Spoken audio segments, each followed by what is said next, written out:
are meant solely as suggestion and should not be in any way construed as child-specific advice. The Center for Autism and Related Disorders advises working with a board-certified behavior analyst who has experience with autism before starting any intensive behavioral intervention. Any choices you make in determining your child's treatment are completely at your own discretion.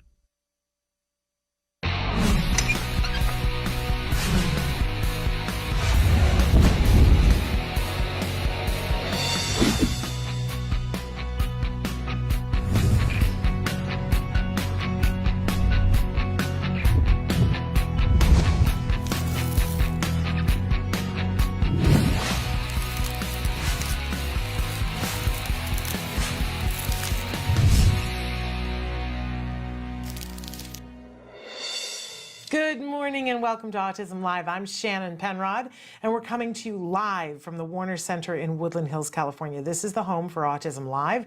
It is also the home for the Center for Autism and Related Disorders. I'm super excited about today's show because we've got a really incredible guest that I can't wait to introduce you guys to. But first, we want to let you know that we're here for the next hour live, and we want to hear from you. We want to talk with you. We want you to participate with us. So Traven has already started showing you some of the different ways that you can connect with us. While he shows you the myriads of ways that you can watch the show and have your comment read on the show or answered, I want to remind you that our homepage is autism-live.com, and when you go there, there's lots of things to do. But let me just point out a couple of quick things. There's a whole library of videos, and you can search them in lots of different ways because some people like to search by topic, some people like to search by a person. So there's lots of different ways that it's separated for you, or you can just go to the search bar and type in keywords, and it should direct you to where you want to go. If you want to go to the Ask Dr. Doreen clips and search topics there, at the top of the page, there's a search by topic, and it's a drop-down menu, and if you click the one for Ask Dr. Doreen, there's one coming for the Temple Grandin videos, but you can go in and you can push toilet training, for instance, and then it will show you all of the times that Dr. Grampuchet has answered questions about toilet training, and they'll show you exactly what the question was, right? Because if you're trying to toilet train a 3-year-old, that's a vastly different proposition than a 16-year-old who is throwing their poo, right? But both of those questions are going to be in there. So feel free to look at those as well. And by the way, there's a chat button at the bottom of the page. It's a little red button. If you click it, chat, and it opens up a box, and you can type and hit enter, and that shows up on my screen, and you and I can have a conversation. But better than that, you can have a conversation with our guests. Our guest today is somebody that I think you're going to want to talk to. So that's all free. It's all anonymous. You can also be writing it on Facebook and YouTube and Periscope, and I'm forgetting something, Twitter. And you can write me at s.penrod@autism-live.com, whatever way works best for you. And hey, if none of those ways are really your particular MO of how you want to comment, please write and let us know. We're trying to be on more screens. You guys wrote to us and said, we want, why aren't you on iHeartRadio? And we were like, well, I don't know. Why aren't we on iHeartRadio? And now we are. So there we go. And by the way, when you watch us on iTunes, you can listen to us too. You have a choice when you download if you want to do the audio or do the full picture. You can, because you can take us in the car, you can take us on a walk. We try to be a friendly show, and when we put things on the screen, let you know as much as we can what the things are on the screen. Obviously, we can't do that with everything, but we try. So anyway, thrilled to be here this morning. You know, on Thursdays, I like to remind you that we have lots of experts that are on the show. I'm not one of them. Let's be abundantly clear. I'm not an expert in autism. I'm not even an expert in my very own kid. But I do have a kiddo who was diagnosed with autism at the age of 2.5, and he is fantabulous. He's the most amazing person on the face of the planet. I will tell you that when he was diagnosed with autism, we were told it's a lifelong disability was the word that was said to me. And I think that for some people that may be very true. Because my son got really good services, I still, you know, my son's brain works differently than my brain. His brain works better. Let's be 100% clear, right? But I look at my son and there's no way that I can see a disability anymore.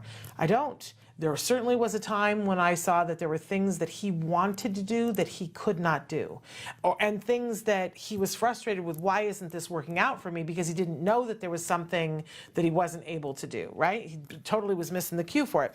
And through good therapy, I will say, through the Center for Autism and Related Disorders, he doesn't have any of that anymore. He knows, if he doesn't know how to do something, he knows how to go look it up and find it and practice it to get better at it. Like, you know, like you do, right? He doesn't have a disability. There's no way you could convince me of that. But it was a lot of work.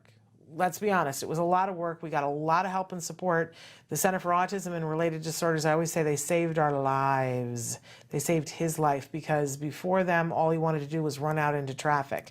And now all he wants to do is build things on his, and print things on his 3D printer, and design things on his 3D printer, and write scripts and shoot movies and be with his friends, and a lot, right? So there we have it. Okay. But in any case, I'm not an expert. I'm a mom, and I want to help you to get to the resources that you want to get to, because we got lucky, and I want you to get lucky in whatever way that looks like for you. So write to me, tell me what you're looking for, and I'll do my best. You know, I can only do my best. I can't promise you that that I can. I certainly don't know everything, but I look for people who do know everything whenever we can find them. All right? Sound like a good deal? You know what I always say here? We can do this together, right? We hold hands. Si se puede, right? Okay. So Thursdays, we like to start off with something we fondly refer to as the jargon of the day. This is when we take on one word, one phrase, one acronym. We try to figure out what in the hey nani are those experts talking about. I'm very much in a RuPaul mood.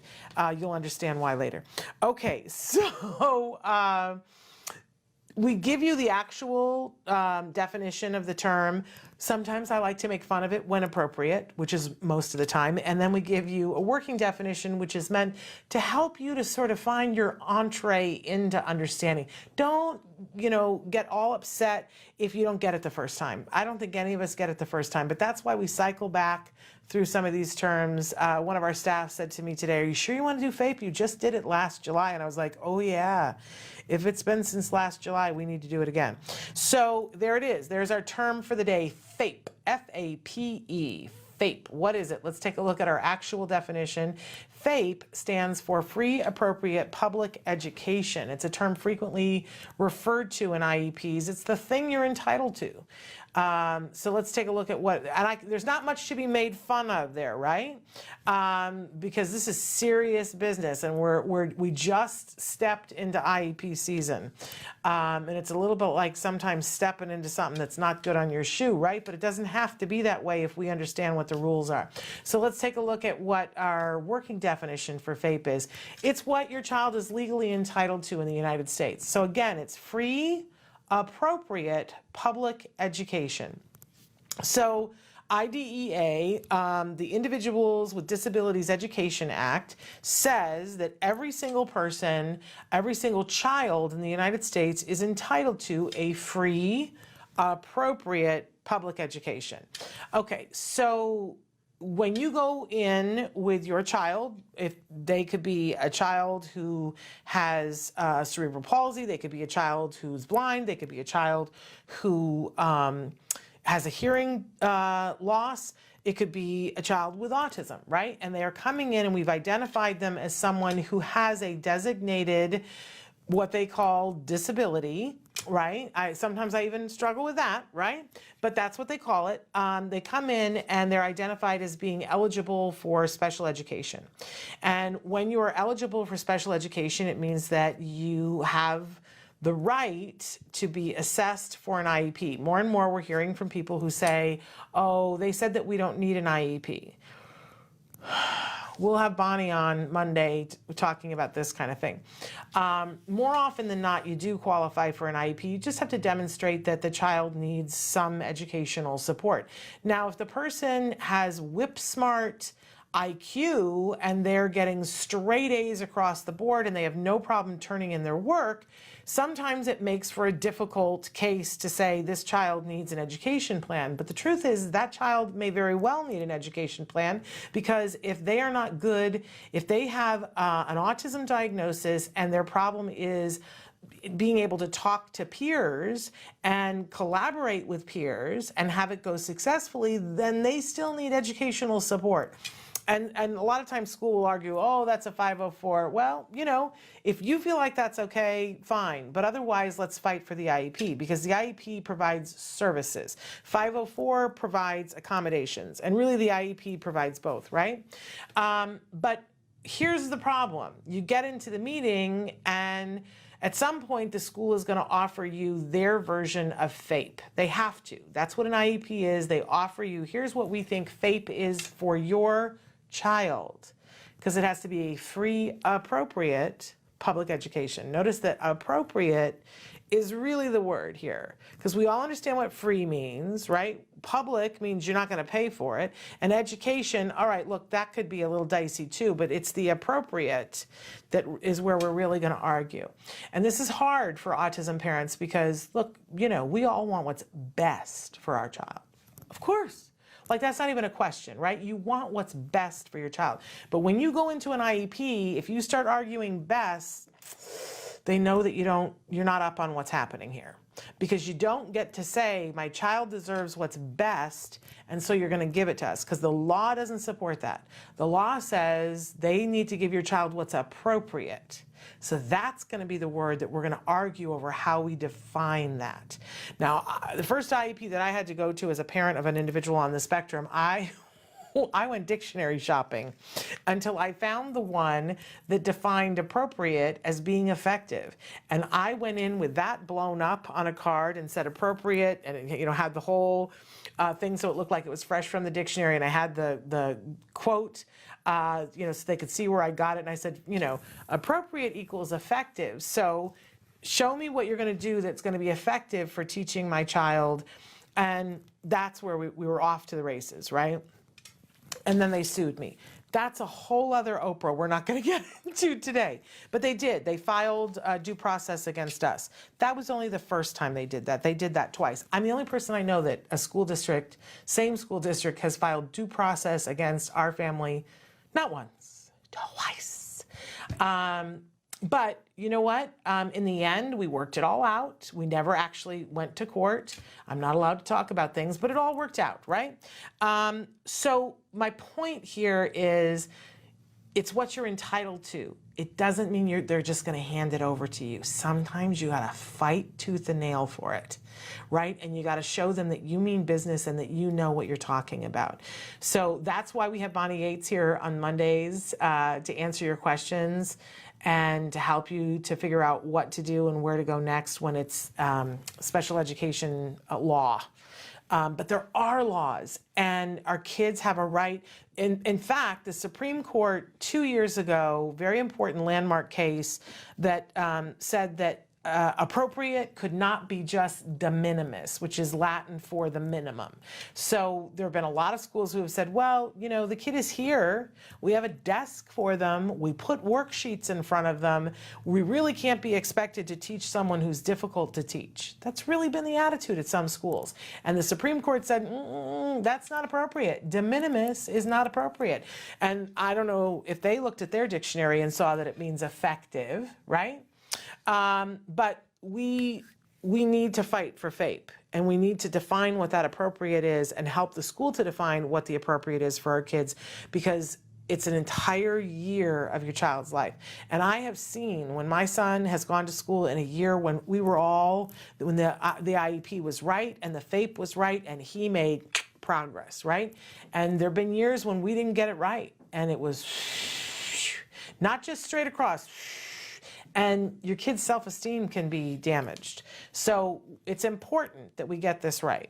And you have the right, your child has the right to FAPE. Don't forget it, free, appropriate public education. And one little trick that a lot of us use in an IEP is that we go in and we just say appropriate 38 times.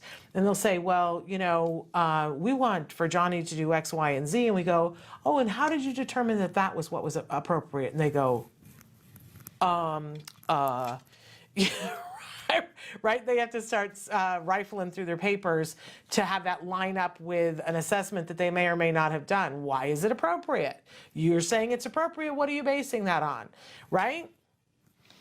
Use the word all the time, appropriate, with the school, and they go, oh, okay. This is a parent who knows which way up. The minute you say, well, I want what's best for him, they know they got you, right? Okay, moving on. We always have a question of the day, and our question today for you, which goes hand in hand with our phrase for the day. What changes would you like to see for educating individuals with ASD? You know, a little over a week ago, I came in, we had all the position papers from all of the candidates who had at that point, I don't know if Bloomberg has turned in one yet. He hadn't 2 weeks ago. But I went through all of the other position papers on disabilities for all of the other Democratic candidates that are still sort of in it. And Yang was still in it at that point. And first we compared, you know, like volume, and then we compared a couple of different things. One of the things that I look for all the time, that since IDA was instituted, and we said this is going to be the law of the land and this is what we're going to judge things by, it has never been fully funded. Nobody has ever fully funded it. Can you imagine? That's, you know, it's like saying, well, we're going to build a house and we gave up our other house and we're now living in this house, but we didn't budget a roof. So we're not going to have one, but we're going to live in the house and we're going to slug it out and hope that everybody can find a dry corner when it's raining, right? Not a good plan. So I looked to see what everybody's plan was for fully funding IDA, but what they also were talking about doing for employment and education and all these other things for disabilities. But here's one of the big questions, right? What changes would you like to see in the education system in educating individuals with ASD? And then I would encourage you to look at the candidates and see, is there a candidate who believes what you believe for education? There's some very interesting things in those documents. Senator Warren has the longest section on education because she's a former teacher, but everybody has something in theirs, right? So check that. They're all online. You can check them out. Some are longer than others, and some of them are more interesting than others. Okay, but what would you like to see? I think that it's important that we, in order, you know what Dr. Phil says, in order to claim it, you got to name it, right? What do you want in the education system? I want to see things and money put in place to teach teachers and staff how to do inclusion well, because we all know that good inclusion is the ticket, right? But very few people know how to do good inclusion. And I will say that there are things in Senator Sanders' plan that address inclusion. There are things in pretty much everybody's that address inclusion. The only person who's incredibly specific about it in their plan is Mayor Buttigieg. He gets very specific about what goals he wants to get to by 2025. Everybody else is a little bit less specific, although Senator Sanders says the measures that he will take immediately by executive action, whereas in Buttigieg's, he does not say how he's going to get there. He just says, this is where I want to get to. Interesting, right? Okay, so check that out, but write into us and tell us what you want to see. All right, moving on. We always have a topic of the week, and I think this topic is so important. It's repairing a conversation.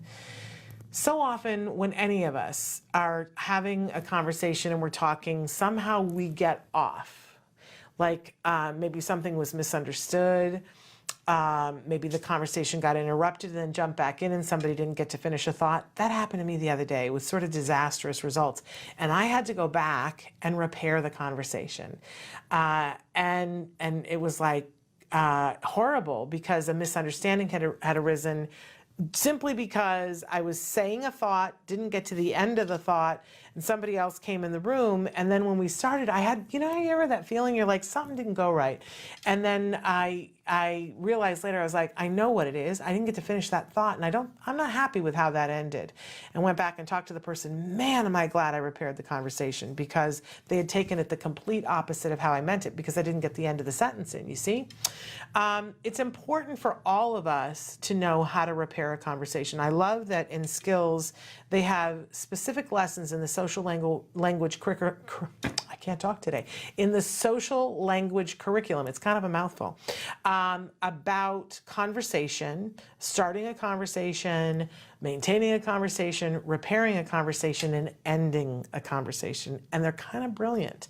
And for those of you who are watching that have trouble with this kind of thing, whether you're on the spectrum or you're not on the spectrum, I would tell you, I learned so much just by reading through those lessons and going, oh, here's the part that I never thought of before. Here's the part that I was missing. And you go, oh, and then you can go try it out, and it actually gets better. Because repairing a conversation is a pretty important skill to have.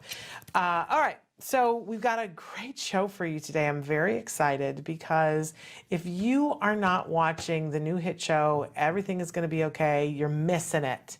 This is on Freeform, so you're going to have to go to your TV guide to see what channel that is on your cable channel or on your satellite dish. But I had never been on this channel before, and now I'm going to check out the other things on the channel, but this show is what got me to that channel. This is an important show, and I'm going to say that, it's possible that maybe it's very cutting edge, and it might be too cutting edge for some people, although I would be bummed for you if it was too cutting edge for you, because it's hilarious, it's thoughtful, it's thought-provoking, it's so well written, tender, and features a cast of characters. One person who is very, more than one person, several people on the show are very specifically identified as being on the autism spectrum. And some of those actors, I believe actually maybe all of them, we'll check, are actually on the autism spectrum. We have one of those actors here with us today. Lillian Carrier is going to be here, and she's brought a very special, I would say, friend. And you'll see when we come back, you're not going to want to miss this. I'm so excited. So stick with us. We're going to be back with Lillian after these messages. Dr. Grandin, what is it like for you personally to have become the most celebrated person in the field of autism? Well, I feel it's a responsibility. I get a lot of emails and letters from young kids. In fact, at the last conference I was at, I got a whole envelope of letters from kids in an English class. What makes me pleased is I think I'm inspiring a lot of kids to succeed, because I want to see kids succeed. Now, one problem I'm seeing with some of the fully verbal kids is they're not getting stretched enough. I see kids coming up to me at conferences where nobody's taught them how to shake hands. See, when I was a young child, I had to be party host at my mother's parties. I had to shake hands, say please and thank you, have table manners, learn how to shop. And I'm seeing too many situations where they aren't learning those basic skills. Yeah, so you really think they need the basic skills that every child should learn? Yes. Now, in the 50s, every child was taught social skills in a much more structured way. And today, that's not the case. Now, the so-called normal kids, they pick it up. But the autistic kids have got to be taught. Okay. And that's not being done enough. What kind of preconceptions, though, do you think most people have about relating to those with ASD? Autism is a really big spectrum. You're going all the way from Silicon Valley down to somebody with a lot of intellectual challenges. Now, the kinds of services and things a person needs is very different, those two ends of the spectrum. And I go to different places. I go to Silicon Valley, and I see a lot of people that I know are on the spectrum. And then I go see another kid that's smart at math, but nothing's being done to develop his skills, and he's getting addicted to video games. and they are the same kind of kid. The thing that I'm seeing, especially on the mild end of the spectrum, is too many kids sort of becoming the label. I'm very concerned about them getting a handicap mentality. Then I go over to the meatpacking plant, and there's a whole maintenance shop of old hippies that I know are on the spectrum, and they run that maintenance shop, and they've been there for years and years and years. Why do you think the numbers, 1 in 68 now, have risen so dramatically? I think on the mild end of the spectrum, it's increased detection. Because I can think of kids I went to elementary school with, kids I went to college with, that today would be diagnosed on the spectrum. I think that's a big part of it on the mild end of the spectrum. Now, I think there also is some severe autism that may have actually increased because there's more environmental contaminants and there's more medications being given during early pregnancy. Dr. Grandin, you beg parents not to let their children with autism be defined by the DSM or the Diagnostic and Statistical Manual of Mental Disorders. Why? Well, I think the DSM made a big mistake removing Asperger's syndrome, because under the DMS-4, autism you had to have speech delay, Asperger was no speech delay. Now, you could argue scientific reasons for taking out the speech delay stuff, but from a service provider standpoint, you know, the kind of services that somebody's nonverbal as is different than a mild kid with Asperger's. And I'm seeing too many fully verbal kids, less severe than me, getting put into a class with nonverbal kids. I'm seeing too many smart kids not learning job skills. That's another thing that I really push. Because when I was 13, my mother had got me in a sewing job. When I was 15, I was cleaning horse stalls. It's really important that students intern in a job before they graduate from high school. They got to learn that discipline of getting to work. If you could speak to every business owner in America, what would you say to convince them to hire somebody on the autism spectrum? Well, there's certain things they can do extremely well. In fact, the SAP Corporation is hiring people with autism. There's another Project Search, where there's work being done with collaborating with hospitals to train them to set up surgical instruments for different types of surgery. And they take longer to train, but once they're trained, they're super, super good and meticulous about making sure the instruments are set up right. And that's got about a 78% employment rate. So you think the skills that those with ASD have to offer are often overlooked by people that employ? As I said before, I can think of kids that I went to college with that definitely were on the autism spectrum. Those individuals are all employed in good jobs. And I think a lot of this gets back to pounding those manners in the 50s and the 60s, and kids being on things like paper routes, where they learned work skills. Why do you think the experts in the field of ASDs focus so intensely on the deficits and not on the strengths of autism? Well, we need to be building up strengths. My ability in art was always encouraged. And I was encouraged to do lots of different kinds of art. If you got a third grader that's good at math and he can do a high school math book, let him do the high school math book. Don't hold them back. I want to know why you think that so little attention has been paid to the sensory processing issues. What can we learn from those? Well, I just heard about a brand new study that's been done up at the in California, Dr. Wu, and they took children aged 4 through 12 that had speech delay, and they stayed in their regular programs, ABA or whatever the speech therapy the school was doing, and then they got an hour a day of sensory therapy where they did a lot of variety of stimulation, like walk on different kinds of flooring, smell different smells, do different activities in a mirror, big variety, always doing more than one sensory thing at a time. And it was done as a controlled experiment, where half the kids just got the regular treatment and the other half got this added sensory treatment. And they got some really big, significant improvements. And they made the point of using all very inexpensive things that would be in any house. There's so much division in the autism community. How do you think we can all come together and find a common ground? I think that merging Asperger's together with autism has made all of this worse, because you have a segment of very, very severely handicapped kids where they're never going to be able to live independently. That's a very different kind of situation than a mild Asperger's type of kid. You see, you're putting too many apples and oranges together.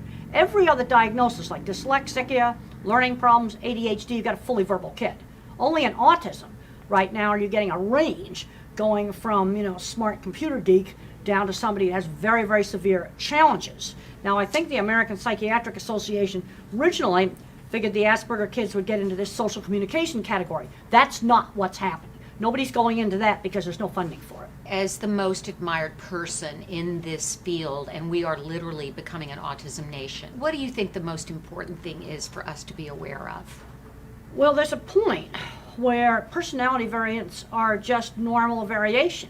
I think a brain can be made more cognitive and thinking, or a brain can be made more social. Now, at what point does that become abnormal? There's no black and white dividing line.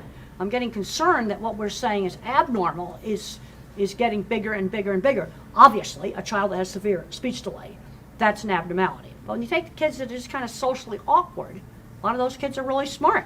And then you got the person that's a total social butterfly. And let's think back to the caveman days. I don't think the social yak-yaks around the campfire made the first stone spear.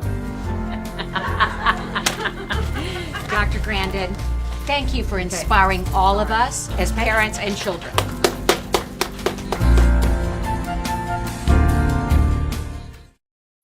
Welcome back.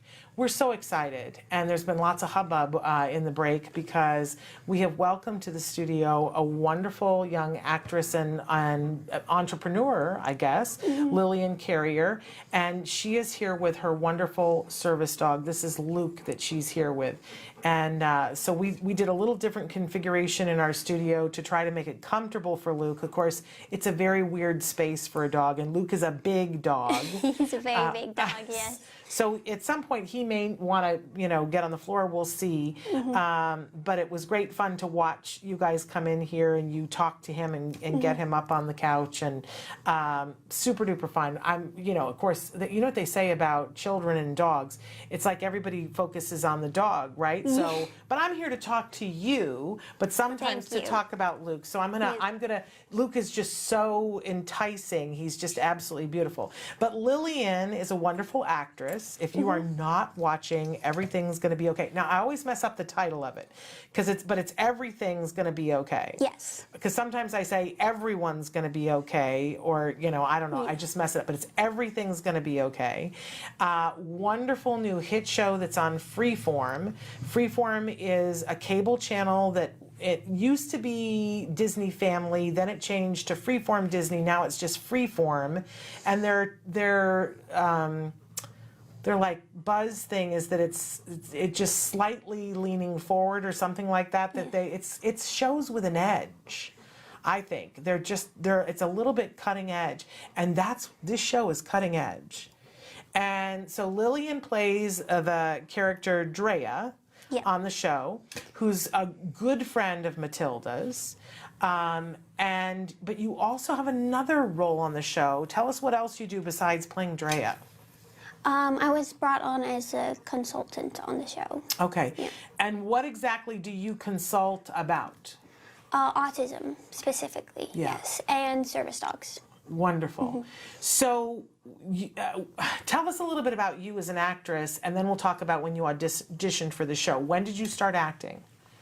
So, I've always done youth theater, but this was, my first real, professional acting anything. Well, yeah. It's a pretty big first, I gotta say. Yeah, it was a huge first. I went in thinking, there was nothing. I was just I'm gonna audition, it's gonna be fine.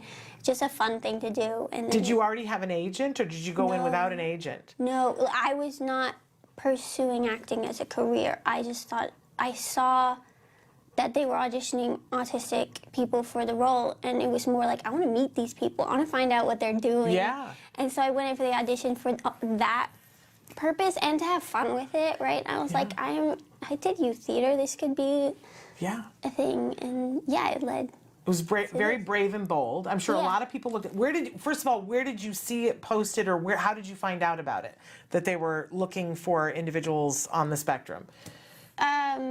My job coach, who was helping me figuring out what I wanted to do with my life, just came across it because she works with a lot of autism people, and they reach out with any opportunities, and she said you should. She basically talked me into it because when she first presented it to me, I was absolutely against it. And then she was like, "This is just go for the experience. You'll meet people. It's good executive functioning practice, and I think you'll just enjoy it." I love that. Yeah. Are you glad that they talked you into it? Oh, I'm so glad. Like, it's been such a wonderful experience. Everyone there was, like, so sweet and so nice. Love it. And I think this show has done a great job of presenting autism in such a nice way and to start conversations about, like, what all that stuff in that show means. Yeah. And Crazy good. So you went to the audition, but you took Luke with you because he goes with you everywhere, right? yeah. So, to clarify, the audition was actually for Matilda in the pilot when I first auditioned. And yeah, when I went in and I met Josh Thomas. Who is brilliant. So brilliant, so nice, and like I really feel like he nailed the voice of autism so well, and he truly understands us. Yeah, I went in and met him, and he saw Luke, and I absolutely fell in love with him. And then he was I saw him looking at him, and then he just looked at me and he was like, autistic people can have service dogs? And I'm like, yeah, it's a thing, obviously. I have, and I explained to him a little bit about what they do and what he does for me. And he thought that was really interesting, and he said, I could see Matilda having a service dog. And I was like, oh, that would be really cool. Like, we'd have to talk about how well he gets on with Luke. And he's like, no. Luke would be Matilda's service dog. And I was like, oh, well, we could try that out. He's never done that. Like, he's not trained for that. Yeah. And then when I didn't end up getting the part, he gave me a call and was like, I don't want you to freak out. Like, I know you're a little upset, but if this goes to series, I'm writing you a part in the show. And that's how Drea came to be, and Duke as well. And so he's called Duke on the show. He's Duke on the show, yes. Because in the pilot, there's already established character named Luke. Got it. Who is Matilda's crush. So it would just be confusing to have two I didn't think about Lukes. that. Of course, that makes total sense. But I mean, I love that story that you went for the audition, and of course brought your dog because that's what you do. He goes everywhere with me. And that you got cast and he got cast. Yeah. I mean, it's the best story ever, and a fun role too. Such a fun role. Yeah, I was so excited, and like a lot of the autism side of it was based off of me as a person because it was written for me. So it was really cool to be able to just feel free and be able to let those things go and not have to, hide all of those things in this character, right? I love it. I love it. And so there's lots of different times when we see the interactions with Matilda and her friends, and in particular with you, and you play a very pivotal role in terms of talking with her and being her confidant for a lot of different things. And there's some stuff, like, people need to be watching this. And if you've missed, because the show debuted in January, so you've missed several episodes, but it's a half-hour show. You can get caught up really quickly. I know I was behind 2 weeks and I wanted to watch before you came in, and I went and watched it on Hulu. You can do that. But it plays on Thursday nights at 8:30, if I'm not mistaken, on Freeform. So the 7th episode will be on tonight. That's right. And I love that all of the episodes are named after bugs and spiders because Josh Thomas's character is an entomologist on the show. And so there's that running theme through it, which I absolutely love. And I have theories about things, and I've had theories about things. But anyway, they're like the topics that you guys cover on that show. Woo! You don't kid around. They're big ones, yeah. Woo! And they're very important ones that I feel like should be talked about more, that for some reason are taboo to touch. But he brings it out in such a comedic, fun way that also is heart-touching. And I feel like he makes those topics approachable, that you can watch that episode and then afterwards sit down with someone you love and discuss it. And the stuff that there is nothing off the table. I mean, the first time that I saw it, and I, because I got to meet you, at AutFest, they debuted it for the autism community, just the first episode. And so they sent it to me ahead of time because I was going to be the moderator for the panel.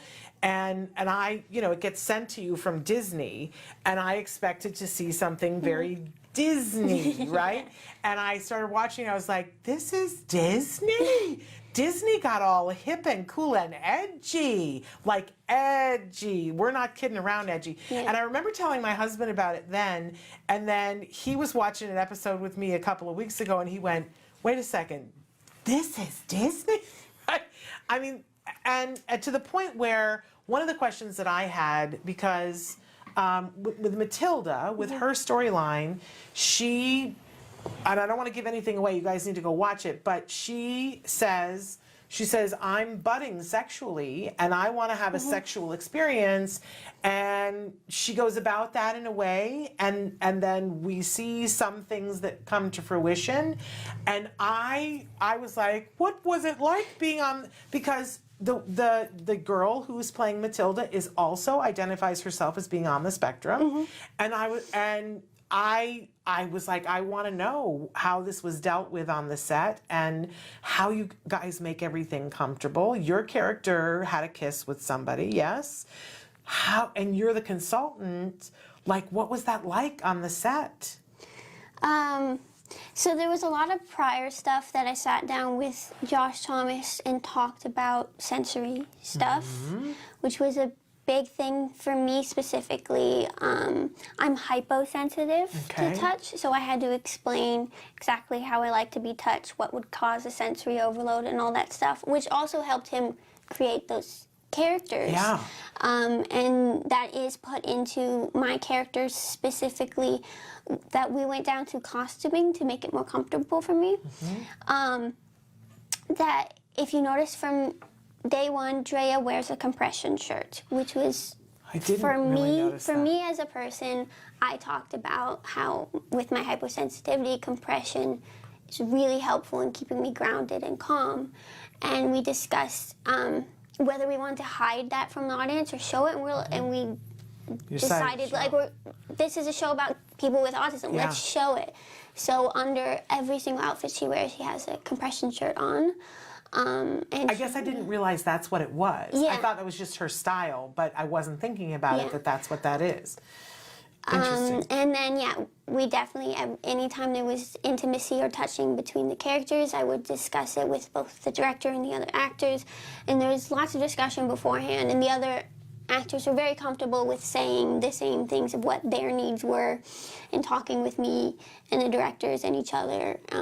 Which honestly is how it should be with everyone. Yeah, I think definitely the other actors would say things like, I'm uncomfortable if you touch me here. Just like, there was always, everyone has those needs. So to just being able to vocalize and share that. And then of course, anytime you got overwhelmed, 5-minute breaks were allowed. I definitely had a few times that I stepped out of the scene, because you see that scene, it's 3 seconds, but we, did it 5 to 6 times. That specific kiss or intimate moment, whatever it was. Yes. So. Yes. We don't want to give too much away, but you should be watching it. Yeah. But I guess one of the things that I love about the show is that, normally when you're watching television and they sort of reveal something and you go, okay, well, that's going to have an arc of like 3 or 4 shows. And that's not the way Josh writes. It happens either in that moment or the next scene. There is no waiting until the next episode. Yeah. Stuff happens. He just like rockets through storylines, and you find yourself going, "Ooh," and making noises. I literally make noises. I'm like, "Oh my goodness," and clutching the couch and doing things. It's exciting. It's so exciting. It's so fast paced, and I feel like it's one of those shows that you can watch 6 times and get something new out of it every time, and different laugh points where you're laughing at something new each time that you didn't notice before. So many characters, so many things, and especially rewatching, you'll see characters pop up that had big moments later you didn't notice before. Yes. I could see that. Yeah, because you'll see characters that have big episodes later in the season that have been there from the beginning. Yeah. It's so fascinating, and I got to be honest, because Josh is for you guys who don't know, we got to have him come on the show. He said he would. He's hilarious. He's an Australian comic, and he's done other shows, but I think this is his first big American show. Yeah. And he's writing it, and he's starring in it, and he's very involved in every aspect of it, and he is hilariously irreverent. Like, he says the things that people go, he didn't just say that, did he? And I guess he's like, because I got to spend time with you guys that day, and he seems to be that way in real life too. He's got a very interesting take on the world, and I just appreciate that he could have done a show about anything, but he decided the premise of the show, you guys, is that it's this half-brother from Australia who comes to visit, and he's got these two stepsisters, and he ends up, teenage stepsisters, he ends up having to really be their caregiver, and one of them is on the spectrum. That about encapsulates it, right? But hilarious and poignant. There's that old thing about I laughed, I cried. You really do. Every episode you laugh and you cry. Every single episode. And every single episode, there's something that takes my breath away.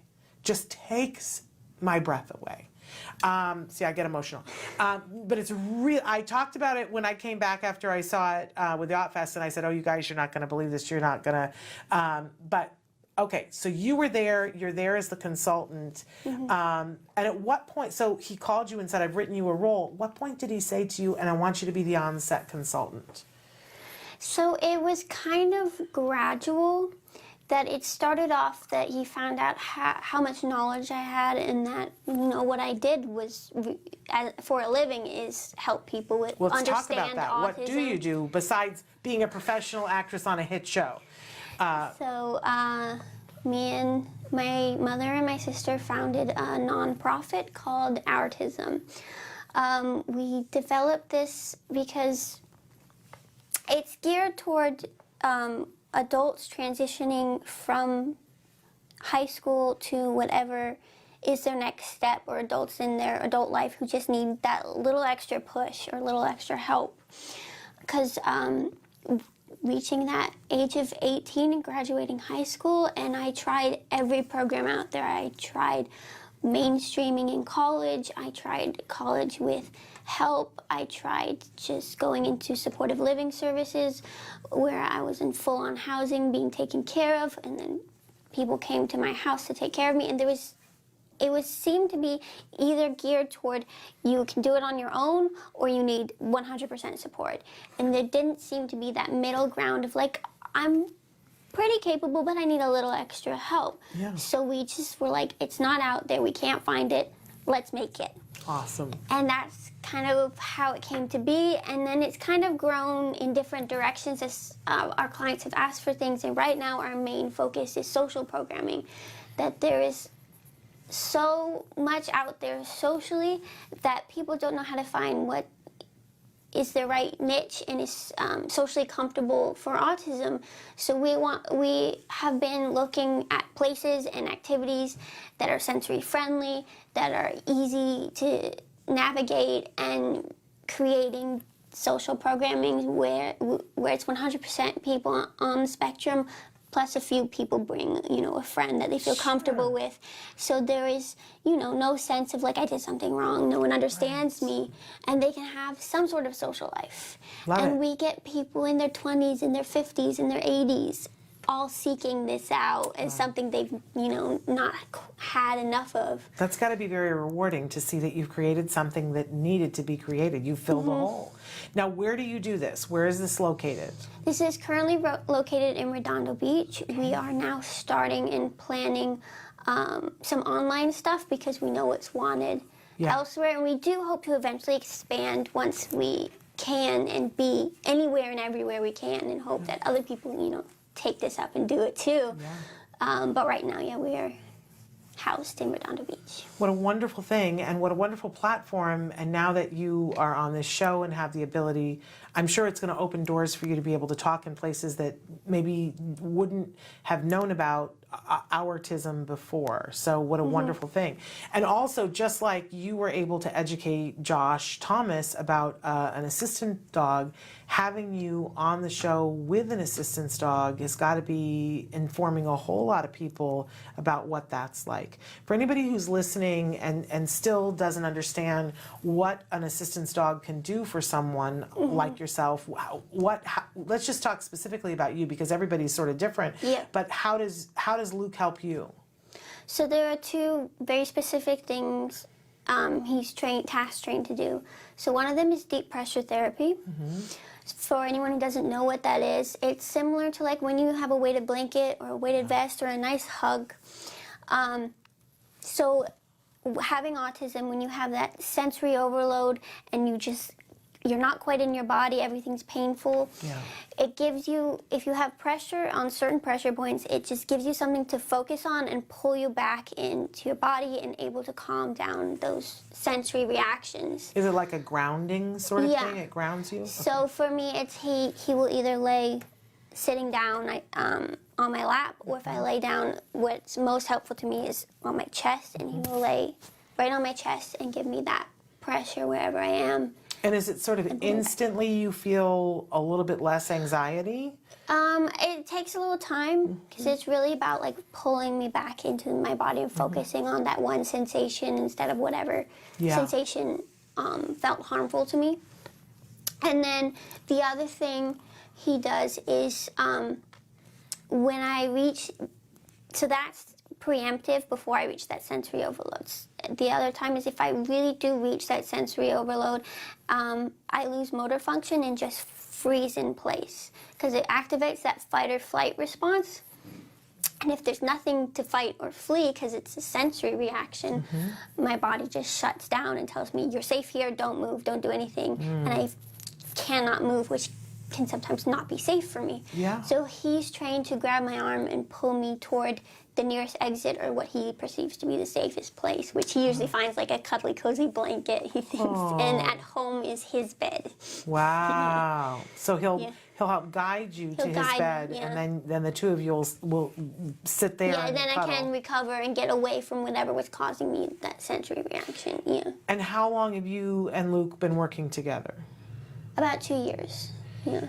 And is your life better because he's in your life? He has made a huge difference. Yeah, it's made me feel safer to be able to go places without, a parent or a friend.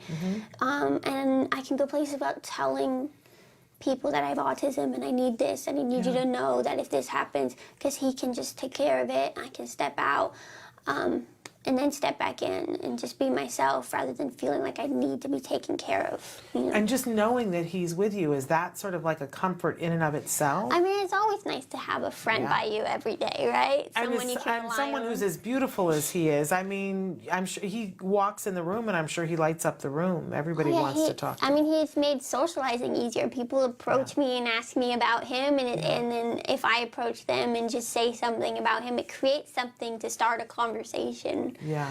And it just, oftentimes you walk into the room and it just creates a happier mood for people. He's definitely something on set that people look forward to. Absolutely. Having there, yeah. I can only imagine. But we should say that is what he does for you, and that for other people, their assistance dogs all do do other different things. And some people have a companion dog, which is an entirely different thing, correct? Yes. So service dogs have legal rights, and they're trained specifically to be able to go everywhere. There's also emotional support animals. That is more of a therapy thing, an emotional thing, and they're not legally allowed everywhere or trained to be everywhere. But if you ask permission, a lot of times people will let you have an emotional support animal everywhere. But again, they are not specifically trained, so they will sometimes bark or run around or do things where you see he has been quiet and just laying in the corner and trying not to be noticed, which is what more of a service dog is trained to do. And I have to say, because it's so hard, because the outside world looks at people and we all place judgments on things. And I look at you and I see this incredibly brave young woman, incredibly capable, incredibly wise, and a real advocate for the community, and a real role model. But we all know that somebody can look like everything is going well, and yet it feels differently on the inside, right? I had to explain to somebody yesterday that I'm shy. And they were like, Shannon, you can't possibly be. You talk all the time. I'm like, that has nothing to do with what it feels like on the inside for me. But so just maybe a little bit of insight for the people who are watching. Is this comfortable for you, or is this a little bit of a push for you? This is comfortable for me because this is a topic I know. This is something I speak about all the time. But if you were to bring me in to talk about something different, I'd probably be more nervous, think I'd say something wrong. Social situations can definitely be hard for me.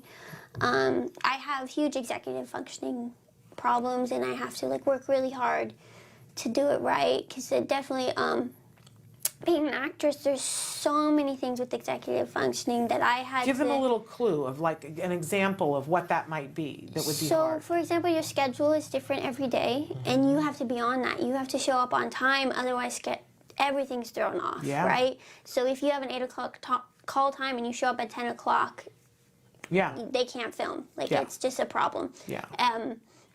So, and you only get the times 24 hours in advance.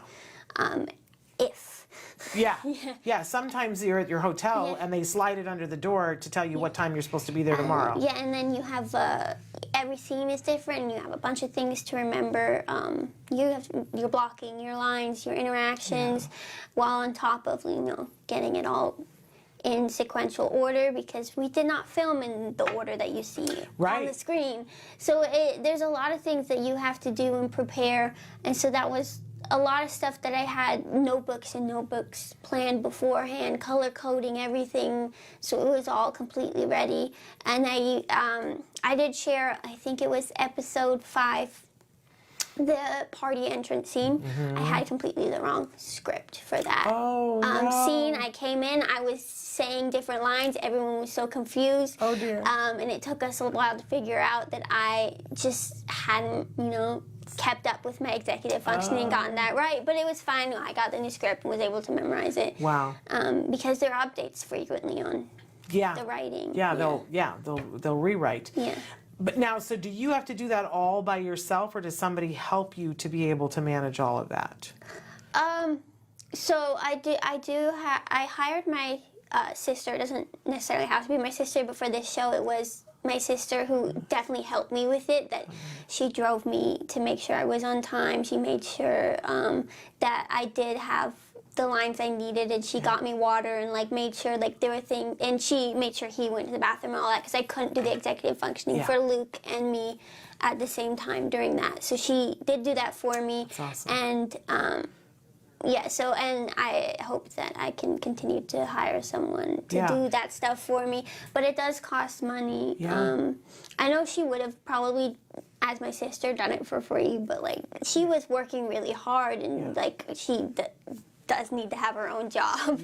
Well, I think it's notable that anybody who is doing that level of work, especially doing consulting at the same time. So you had multiple jobs going on. I did have multiple jobs. They all have assistants. So because that would be hard for anybody, and especially if that's already an area where you have some needs, then I'm so glad you took care of yourself. And said, I got to have some support here. That's really the key. And here's what I see is that even when I was catching up on some of those episodes last night and seeing some of the situations, and my mind was just sort of blown, because we're seeing more and more that studios and directors are saying, I've got a character who's on the autism spectrum. I want to audition actors, and I want to see if there are actors who can do this, right? And they're finding the actors, which is wonderful. We're all excited about that. But there is still some trepidation on the studio's part that we've been hearing about, that but will they be able to handle this kind of a circumstance? And I got to say that you and Kayla are showing them that absolutely that you guys are handling. I was so excited for you guys last night. looking at some of those later episodes where you have those kinds of things going on. It wasn't just talking about, there was physical stuff happening. And to hear that you guys were taking care of yourselves, both as women, but also as people who have different sensory needs. I'm really proud of you guys. What an amazing example for all of us. Oh, it's amazing, and I love that they went with authentic casting from lead to background actor. Anything written in the script, any character with autism was played by someone with autism, and my favorite scene representing that is episode 2, classroom scene. Every single actor in that scene was autistic. Wonderful. From all of the classroom. Well, that right there is a reason enough to support the show and watch it. But I guarantee if you watch it, you're going to find yourself shocked. Get ready. You're going to be shocked every single episode. You're going to get emotional every single episode. You're going to laugh every single episode. Sometimes you're going to be like, I don't think I should be laughing at that. But you're not going to be able to help yourself because Josh throws it out there. And then even, amongst the characters, he'll be like, what? That's not funny?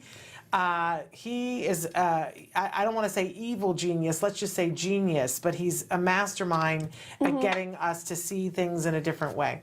So unfortunately we're out of time, but it's been so lovely to have you come here and to meet Luke. And if people want to be watching Everything's Gonna Be Okay tonight at 8:30 on Freeform, go to your local listings, see where it is, go get caught up on the first episodes. Write to me and tell me, but you're going to be shocked. I'm just going to tell you, get ready. It's edgy, but it's brilliant. And I love it. I just love it. And have from minute one. So check that out on Freeform. I'm supposed to tell you who we have on the show, but I don't remember who we have on the show. We're doing an oldie but a goodie tomorrow of Let's Talk Autism with Shannon and Nancy. That's why I don't remember. So tune in, and then next week on Monday, I'm just going to tell you, we got a big show. You're not going to want to miss it. Bonnie Yates and Justin Leaf are both going to be here. So really incredible show on Monday, plus a great week next week. Until then, give your kiddos a hug from me and one for you too. Bye-bye for now.